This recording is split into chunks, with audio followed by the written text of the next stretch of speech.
Enzo Maresca insists Chelsea are not in the Premier League title race, but he won't get away with that line for much longer.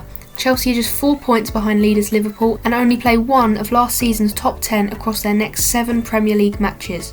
Based on recent performances, it wouldn't be silly to think that Chelsea can put a sequence together over the festive period and emerge as Liverpool's biggest rivals. Hello and welcome back to INMR, where in today's podcast I'm going to be answering the question, are Chelsea really title contenders? Since the opening weekend defeat to Manchester City, Chelsea have won just 1 point fewer than Liverpool, who beat Chelsea 2-1 in October despite arguably being outplayed by Maresca's side. So, Chelsea are closer to Liverpool's standard than it might seem, and they do share quite a few similarities with the league leaders. Like Liverpool with Mo Salah, Chelsea have a star in Cole Palmer who can win a match out of nothing. And like Liverpool with Arne Slot, Chelsea have a tactician in Maresca who is able to blend together just the right amounts of control and disorder. Nobody was surprised by the frenzy which was the Tottenham-Chelsea game, which shows just how quickly Maresca has changed our perception of him. Upon arrival, Maresca was seen as a Pep Guardiola-esque manager who played suffocating possession football. But at Chelsea, Maresca has embraced the talents of his squad and, like Arne Slot, has found a balance between calm possession and organised chaos, allowing his players to attack quickly in the transition, but retain the ball when the game state demands a shift in momentum. Chelsea are top of the charts for direct attacks and for shots from fast breaks this season. They rank second for attempted through balls and a third for progressive carries and successful take-ons. But on the other hand, they still have the 4th most possession in the Premier League and sit 5th for their number of 10 or more open play passing sequences, behind even Manchester United. Those are relatively high numbers and reflect Chelsea's dominance of matches, but they are a far cry from the slow possession and meticulous positional play we had expected from Maresca. Instead, Chelsea are an urgent and vertical team, gladly utilising the space that opens up when the ball is turned over. As a consequence, they are the league's top scorers and have the highest expected goals tally of 32.6, and they've created the 3rd most big chances.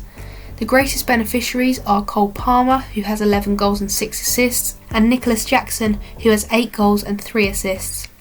Palmer excels when given space to create, and Jackson makes piercing runs behind the back line. These two are connecting brilliantly, although the sheer volume of fast ball-carrying wingers in the team explains why Maresca has adapted his tactics, and it also explains why it's working. Maresca can take some credit for Palmer going to the next level this season, because whereas Mauricio Pochettino almost exclusively used him as a right winger, Maresca often plays Palmer in the number 8 role. Sitting Palmer in the middle allows his playmaking ability to shine, and he gets more opportunities to create chances. Plus, Maresca's tendency to move Palmer between the left and right half spaces helps Palmer escape attention. Jackson, meanwhile, has matured considerably under Maresca. His goal involvements have risen from 0.61 per 90 to 0.9 per 90, a rise of 50%. Another reason for Palmer's growing influence is the tactical foundations that underpin fast transition football, because although we're a long way from the chess football, there are some intelligent patterns of play developing. In most matches, Maresca opts for a 3-2-2-3 formation, a shape often referred to as a 3-box-3 because of the box shape made from the 2 number 6s and 2 number 8s in front of them. What makes Chelsea so special, or at least hard to prepare for, is Maresca deftly mixing up how the 3-2-2-3 is formed. Sometimes the right back inverts into the number 6 role and the 2 central midfielders become number 8s, as we saw in the first half against Spurs, when Moise Caicedo moved from right back into the middle and Enzo Fernandez sat next to Palmer at the top of the box. But at other times, the 2 starting midfielders hold the number 6 space and the left back moves up to become the number 8 alongside Palmer, as Marc Cucurella did in the second half against Spurs. The win at Tottenham was a great example of Maresca's in-game tweaks, but it is just the latest in a long line. In the 1-1 draw against United, Maresca started with right-back Malo Gusto as one of the number 8s and at half-time flipped the whole formation, moving Cucurella into that space and changing the momentum of the match. In the narrow defeat to Liverpool, he started again with Gusto as one of the number 8s, and this time changed it mid-match to put Fernandez there, wrestling control of the midfield in the second half until Chelsea had the highest pass completion rate ever recorded by an away side at Anfield in the Premier League. It's Maresca's reconfiguring of central midfield that stands out the most, although he also mixes up the playing style from game to game. Speaking of the midfield, it would be wrong not to talk about Enzo Fernandez, who has been at his best in recent weeks. Another summer of change at Stamford Bridge with Enzo Maresca coming in and more money spent than any other Premier League team meant it felt like this could be a make or break year for Enzo Fernandez.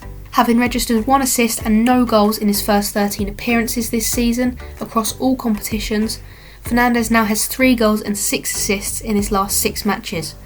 Comparing his heat maps from his first 9 Premier League games of the season with his 5 most recent appearances show just how much higher he is operating. There is more to his game than that output at that end of the pitch though. Despite playing just 970 of a possible 1,350 minutes in the Premier League, he ranks favourably for several crucial passing metrics.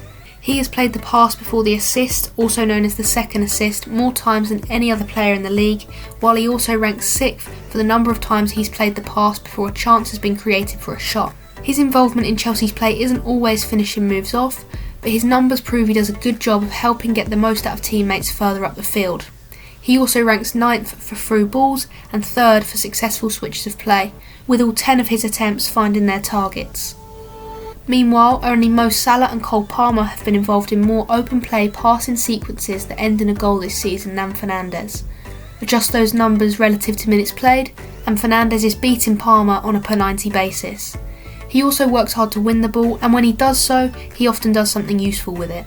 Despite missing more than a quarter of the season, he ranks 2nd in the entire league for the number of goal-ending open play sequences he's initiated with a recovery. Teammate Moise Caicedo tops the league for starting the most open play shot-ending sequences, but only 2 of those have led to a goal. Fernandez does his best ball-winning work slightly higher up the pitch in more dangerous areas than Caicedo, with the 4 goal-ending moves he has started coming from 12 shot-ending sequences.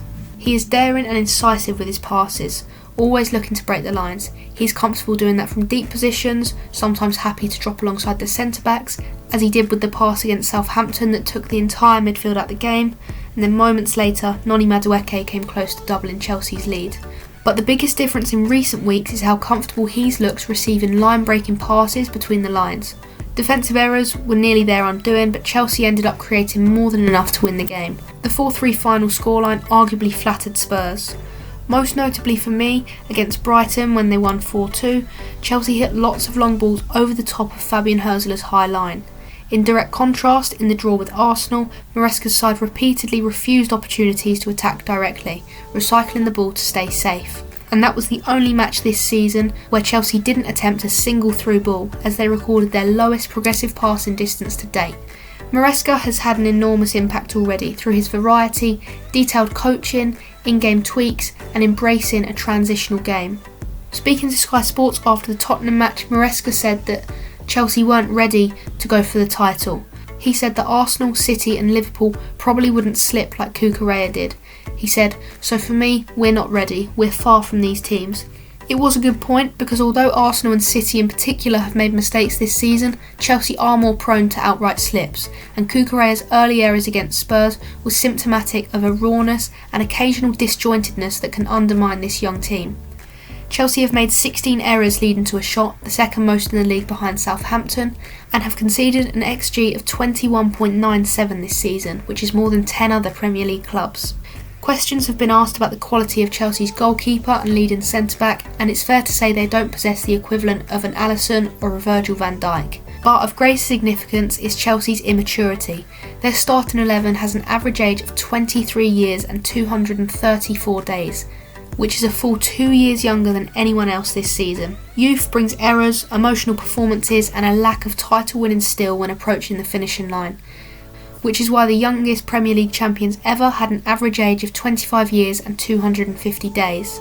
But if Maresca's side were to win the title, they would shatter that record. Maresca insists that Chelsea can't win the title, but they've definitely gate-crashed the title race with a bang in recent weeks. If you think Chelsea are real title contenders, be sure to let me know in the comments. That is where I'm going to end today's podcast, but there are plenty of others you can go and listen to. For more content, be sure to check out my website, that's inmrfootball.co.uk. On there you can find match reports, live blogs, club updates and so much more. And if that's not enough, INMR is also on X and Instagram, so you can follow me on both of those platforms for more daily football content. Thank you very much for listening, and I will see you in the next one.